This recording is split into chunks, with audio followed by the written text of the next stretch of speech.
తెలంగాణ ఉద్యమకారుడు, సామాజికవేత్త గాదె ఎన్నయ్య తల్లి అంత్యక్రియలకు ఒక్కొక్కరుగా వస్తున్నారు. ప్రస్తుతానికి ప్రముఖ సీనియర్ జర్నలిస్టు భరద్వాజ్ గారు ఉన్నారు. ఒకసారి వారి మాటల్లో ఏం చెప్తారో విందాం. సార్, ఇప్పటివరకు కొన్ని నిర్బంధాల నడుమ ఇక్కడ గాదె ఎన్నయ్యను తన తల్లి అంత్యక్రియలకు పంపించినటువంటి పరిస్థితి, 48 గంటల గడువు విధిస్తూ పంపించినటువంటి పరిస్థితి. దీన్ని ఎట్లా చూస్తున్నారు సార్?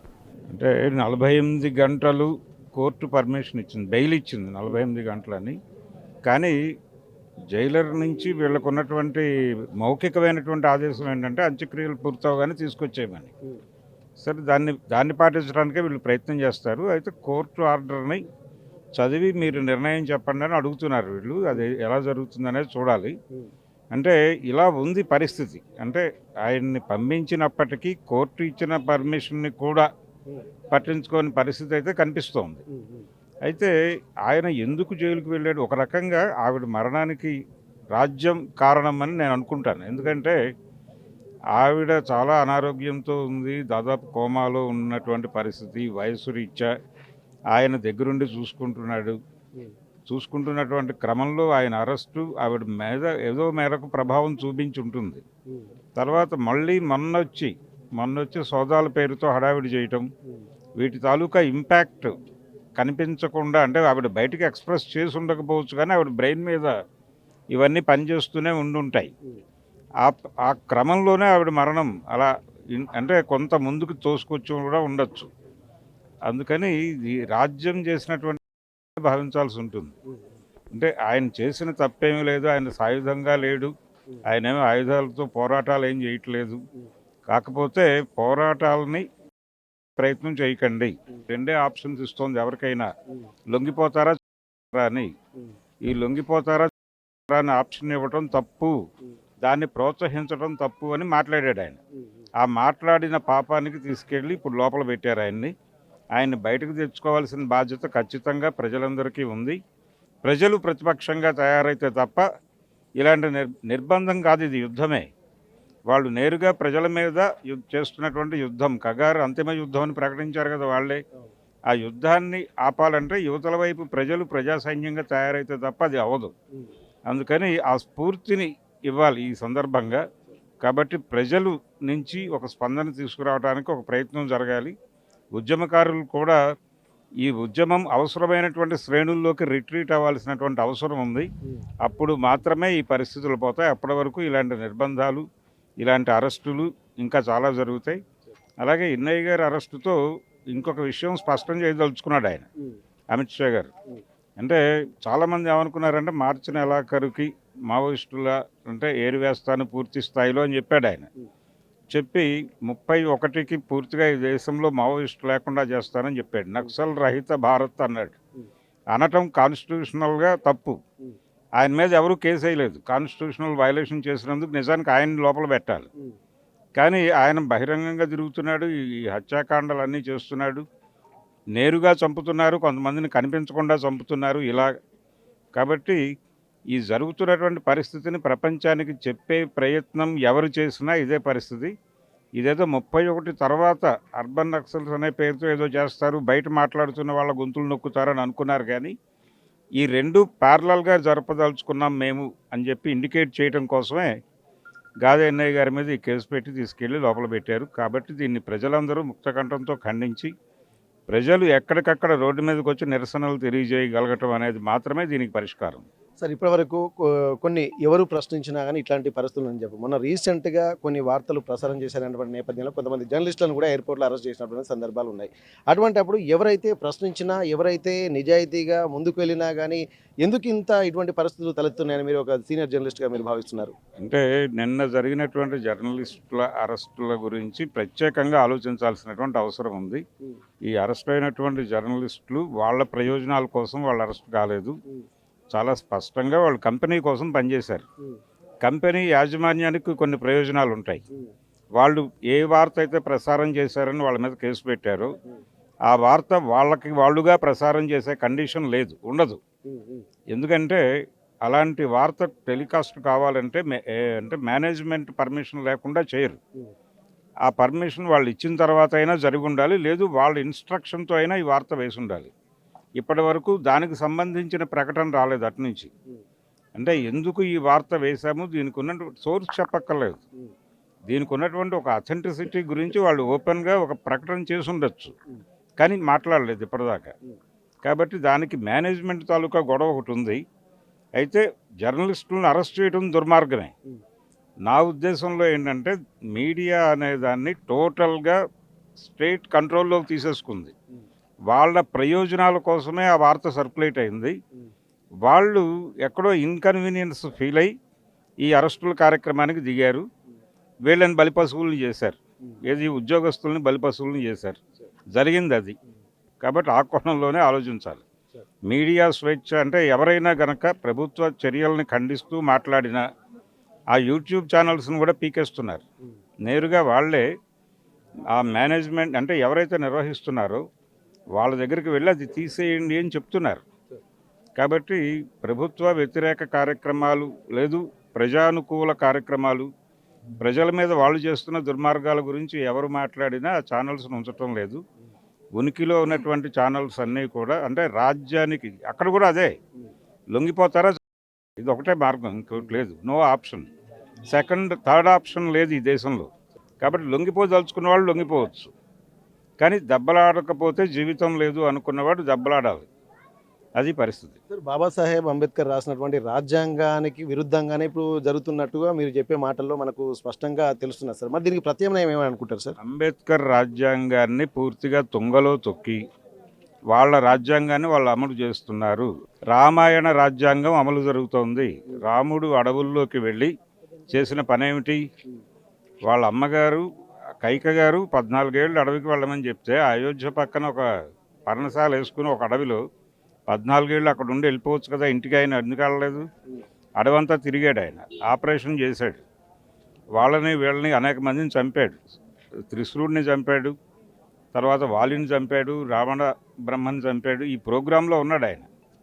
అంటే ఎందుకు సరిపోయాడు అవన్నీ అంటే అక్కడ ఉన్నటువంటి సంపదని కంట్రోల్లోకి తీసుకుని ఆ తర్వాత వెళ్ళి పట్టాభిషేకం చేసుకున్నాడు ఆయన.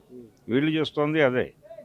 ఆపరేషన్ కగార్ అంటే రామాయణ రాజ్యమే, రామాయణ రాజ్యాంగమే అమలు చేస్తున్నారు.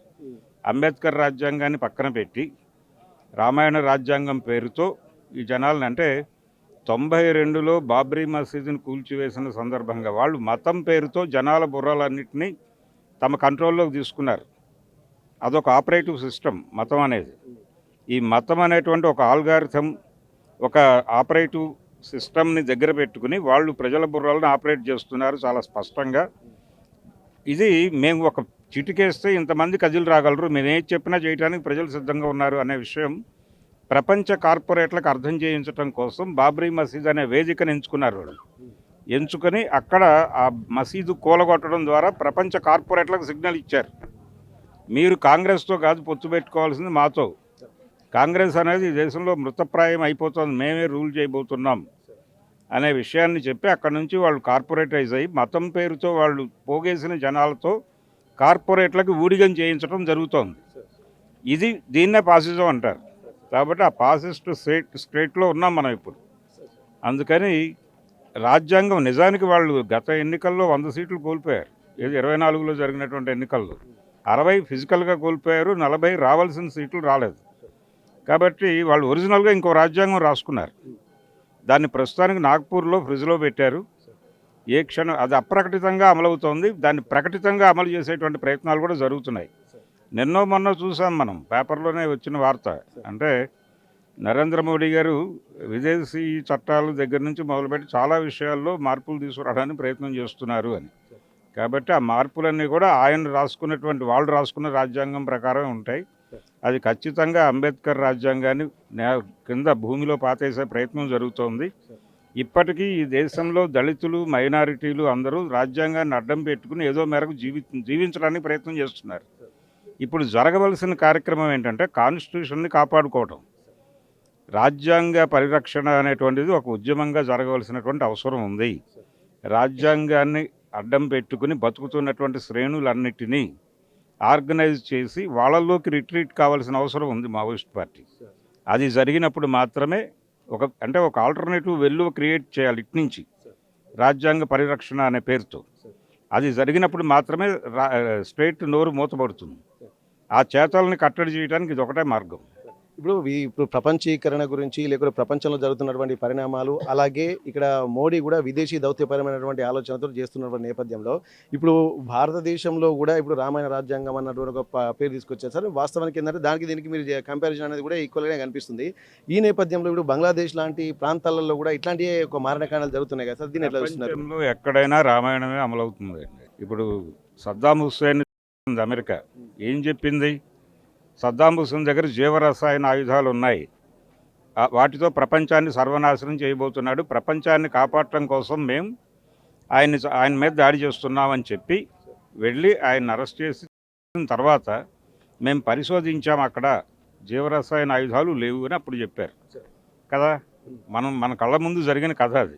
రామాయణంలో సీతని అపహరించాడు రావణుడు అని పుకారు పుట్టించి, వదంతి యుద్ధాలు అంటారు వీటిని, పుకారు యుద్ధాలు. ఆ పుకారు పుట్టించి ఆ పుకారు నేపథ్యంలో ఆయన ఎలా రాముడు అదే స్టైల్, అది సేమ్ ఇమిటేషన్.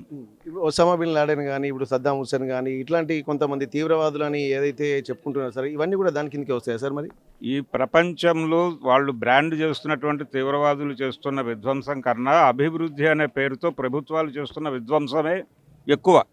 వాళ్లే ఎక్కువ మందిని అభివృద్ధి అనే పేరుతో మీ భూములు లాగేసుకుని ఎవరికి ఆస్తి హక్కులు కూడా ఉండవేక. అంటే కార్పొరేట్ కమ్యూనిజం అనే పేరుతో ఒక కొత్త కాన్సెప్ట్ని ఎమర్జ్ చేసే ప్రయత్నం జరుగుతోంది. ఇది ప్రజల్ని అలర్ట్ చేయాల్సినటువంటి అవసరం ఉంది. అంటే ఎవరి ఆస్తులు వాళ్ళు కాదు. మనం అమరావతిలో చూస్తున్నాం కదా, బాబు గారు భూములు ఇస్తారా అంటారా అన్న లెవెల్లో ఉంది కదా గొడవ అక్కడ. ఆయన ఆల్రెడీ ఒక 40,000 ఎకరాలు తీసుకున్నాడు, ఇంకో 40,000 ఎకరాలు ఇవ్వమని అడుగుతున్నాడు. అలాగే మనకు తెలంగాణలో రేవంత్ రెడ్డి గారు ఆ రోజుల్లో టీఆర్ఎస్ వాళ్ళు ఫార్మా సిటీ కోసం గవర్నమెంట్ ల్యాండ్ అలాట్ చేస్తే ఆ జీవో క్యాన్సిల్ చేసి ఫార్మా క్లస్టర్ల పేరుతో జిల్లాల్లో ప్రజల నుంచి భూములు లాక్కుని కార్పొరేట్లకు ఇవ్వటం. అంటే ప్రభుత్వ భూమి ఇవ్వటం కాదు, ప్రజల నుంచి లాక్కుని ఇవ్వటం అభివృద్ధి అనే పేరుతో. దాన్ని వ్యతిరేకిస్తే అభివృద్ధిని వ్యతిరేకిస్తావా నువ్వంత అంటారు. ఇదొక గొడవ. రెండోది, అభివృద్ధి పేరుతో వీళ్ళు తెచ్చేటువంటి కంపెనీల్లో లోకల్స్కి ఏమాత్రము ప్రాధాన్యత ఉండదు. వీళ్ళు భూములు కోల్పోతారు, వీళ్ళకి డబ్బులు ఇస్తారు, వాళ్ళు ఆ డబ్బులు రకరకాలుగా ఖర్చు అయిపోతాయి. ఫైనల్గా వీళ్ళకి అక్కడ ఉండేది ఏమి ఉండదు. కాలక్రమంలో ఒక 10 ఏళ్ల తర్వాత వీళ్ళందరూ నిర్వాసితులుగా మారి ఏమీ లేక ఏ హైదరాబాదో లేకపోతే ఏ విజయవాడో విశాఖపట్నమో వరంగల్లో పోయి ముష్టెత్తుకోవాలి.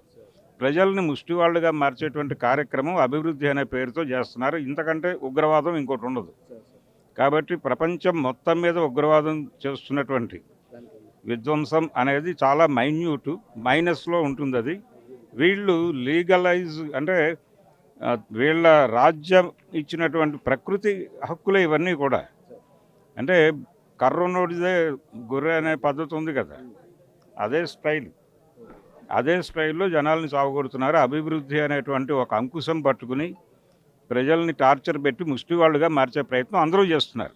ఈ ప్రభుత్వం ఆ ప్రభుత్వం అని లేదు, మొత్తం ప్రోగ్రామే అది. అందుకని అన్ని పొలిటికల్ పార్టీస్కి వ్యతిరేకంగా ఒక ప్రజా ఉద్యమ వెల్లువ నిర్మించడానికి తగిన వాతావరణం ఉంది. ఈ సమయంలో ఉద్యమాలు వద్దు, విప్లవాలు వద్దని మాట్లాడుతున్నారు. ఏది లొంగిపోయినటువంటి కొంతమంది మావోయిస్టులు, వేణుగోపాల్ గారు, ఆసన్న గారు ఇలాంటి వాళ్ళు, అది దుర్మార్గం. అది స్ట్రైట్ ప్రోగ్రాంలో భాగంగా మాట్లాడుతున్నారు. దాన్ని తప్పనందుకే ఈయన్ని తీసుకెళ్ళి లోపలేశారు. Thank you sir. అయితే ఇక్కడ ప్రస్తుతానికి చాలా అనేక అంశాలు కూడా చాలా క్లీన్గా చెప్తున్నటువంటి పరిస్థితి. ఎందుకంటే ఇక్కడ గాథ ఇన్నయ్య తల్లి చెందడానికి కూడా ఒక రాజ్యమే ఒక విధంగా పరోక్ష కారణంగా చెప్తున్నారు. ఎందుకంటే ఇక్కడ వృద్ధాప్యంలో ఉన్నటువంటి తల్లిదండ్రులు కూడా అండగా ఉంటున్నటువంటి గాదె ఇన్నయ్య ఆ తర్వాత అరెస్టు తర్వాత అనేక మంది కూడా కొంత ఇబ్బందికర వాతావరణంలోకి వెళ్ళడం వల్ల మానసికంగా కుంగిపోవడం వల్ల తన తల్లికి పరోక్ష కారణంగా మరణానికి కారణమయ్యారని చెప్పి చెప్తున్నారు. ప్రస్తుతానికైతే ఇక్కడ ఉన్నటువంటి పరిస్థితులు ఇక్కడ అనేక విషయాలు కూడా ప్రస్తావిస్తున్నటువంటి నేపథ్యంలో ప్రస్తుతానికి ఇక్కడ భారత రాజ్యాంగం కూడా అమలు కావడం లేదు. ఇది ఒక రామాయణ రాజ్యాంగం అమలు అవుతుందని చెప్పి అంటున్నారు. అభివృద్ధి పేరుతోటి కూడా ఎవరైతే గొంతెత్తుతున్నారో అభివృద్ధి పేరుట ఒక అంకుశంగా మారి మాట్లాడుతున్నటువంటి గొంతులు నొక్కేటువంటి ప్రయత్నం చేస్తున్నారు. ఇది మొత్తం ఉగ్రవాదంతో కానీ ఇక్కడ మావోయిజంతో కానీ జరుగుతున్నటువంటి ఇక్కడ అరాచకాలు కానీ ఇబ్బందికర పరిస్థితులు కానీ చాలా చిన్నవి. ఇక్కడ అభివృద్ధి పేరుతోటి వారిని అణచివేసే కుట్రలే చాలా పెద్దగా ఉన్నాయన్నటువంటి ఒక విషయాన్ని కూడా సీనియర్ జర్నలిస్ట్ భరద్వాజ్ గారు చెప్తున్నారు.